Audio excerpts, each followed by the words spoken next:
नमस्कार साथियों। आज के इस वीडियो में मैं उमेश कुमार आप सबका हार्दिक स्वागत करता हूं अपने YouTube channel invest with UK में। साथियों, आज हम बात करेंगे केमिकल सेक्टर की बहुत ही ज़बरदस्त कंपनी जिसका ग्रोथ, जिसका इन्वेस्टमेंट, जिसके फंडामेंटल, जिसके बेसिक्स एकदम टॉप क्लास लेवल के हैं। और उस कंपनी का नाम है साथियों अमारा राजा एनर्जी। अमारा राजा मुख्य तौर पर बैटरीज बनाने के लिए जानी जाती है, जिसकी बैटरी बाजार में एमरॉन नाम से प्रसिद्ध है। साथियों, गाड़ियाँ चाहे डीजल की हो, चाहे पेट्रोल की हो, या सीएनजी की हो, या ईवी की हो, उसमें एक चीज़ कॉमन होती है कि वो सारी गाड़ियों में, सारे व्हीकल्स में बैटरीज जो है वो कंपलसरी रूप से लगाई जाती हैं। साथियों, आने वाले समय में इस सेक्टर में जो ग्रोथ आने वाली है उसका अंदाज़ा हम लोग लगा नहीं पा रहे हैं।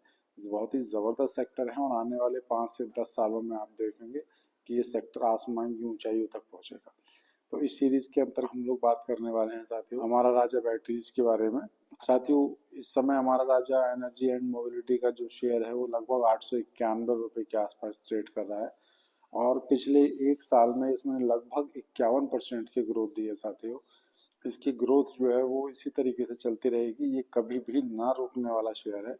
आप इसमें लॉन्ग टर्म एटीट्यूड के साथ एंटर करें और आप देखेंगे कि आने वाले 5 से 10 सालों में ये शेयर वो पैसे छाप के देने वाला है कि आप कल्पना भी नहीं कर सकते। तो आइए इसकी बेसिक्स के बारे में थोड़ा बात करते हैं साथियों। साथियों, इस शेयर का 52 वीक लो जो है वो 566 रुपये का है और 52 वीक हाई जो है वो 920 रुपये का है। अब साथियों, इसके फंडामेंटल्स के बारे में बात करते हैं। मार्केट कैपिटलाइजेशन इसका 16,000 करोड़ के आसपास का है और पीई रेशियो साथियों 19.77 का है, जबकि इंडस्ट्री पीई इसका 43.41 का है। तो वैल्यूएशन के अगर नज़र से देखा जाए तो शेयर बिल्कुल एकदम अच्छी कंडीशन में है और ओवर वैल्यूएशन की स्थिति बिल्कुल नहीं है। ये अपनी वैल्यूएशन से नीचे आपको इस समय मिल रहा है। पीवी रेशो साथियों 2.84 का है और ये डेब्ट फ्री कंपनी है। डेब्ट टू इक्विटी इसका 0.02 है। साथियों, कंपनी के ऊपर किसी भी तरीके का कोई डेब्ट नहीं है। रिटर्न ऑन इक्विटी इसका 13.78 का है। ईपीएस 44.40 का है। इससे अच्छा ईपीएस और आप क्या एक्सपेक्ट कर सकते हैं। 44.40 ईपीएस, आप समझ पा रहे हैं। ये ईपीएस जो है वो लाजवाब है। डिविडेंड यील्ड भी है साथियों 0.65 और साथियों कंपनी की बुक वैल्यू है 309 रुपये की।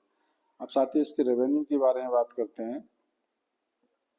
रेवेन्यू साथियों इसका 2019 में 6,840 करोड़ था और 2023 में 10,480 करोड़ का है। आप आइडिया लगा सकते हैं कि किस ग्रोथ के साथ ये कंपनी मूव कर रही है।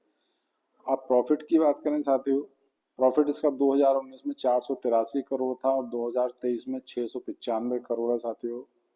और नेट वर्थ की बात करें तो नेट वर्थ 2019 में 3,335 करोड़ थी और 2023 में 5,299 करोड़।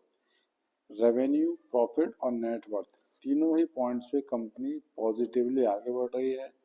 नेगेटिव कोई भी चीज़ इसमें नहीं है। हर साल एक नई कहानी कंपनी लिख रही है। अब इसकी डिटेल चेक कर लेते हैं साथियों एक बार। रेवेन्यू इसका साथियों कंपनी का रेवेन्यू 10,480 करोड़ का है, जबकि एक्सपेंसेस 9,485 करोड़ का है। इस तरीके से इसका 694 करोड़ रुपए का टोटल प्रॉफिट इसको हुआ है। बैलेंस शीट की बात करें साथियों तो कंपनी के पास टोटल एसेट्स हैं 7,123 करोड़ की और टोटल लाइबिलिटीज हैं 1,824 करोड़ की। और कैश फ्लो के बारे में बात करें साथियों तो ऑपरेटिंग एक्टिविटीज से 914 करोड़ की अर्निंग कंपनी को हुई है, जबकि इन्वेस्टिंग एक्टिविटीज और फाइनेंशियल एक्टिविटीज में कंपनी नुकसान में चल रही है।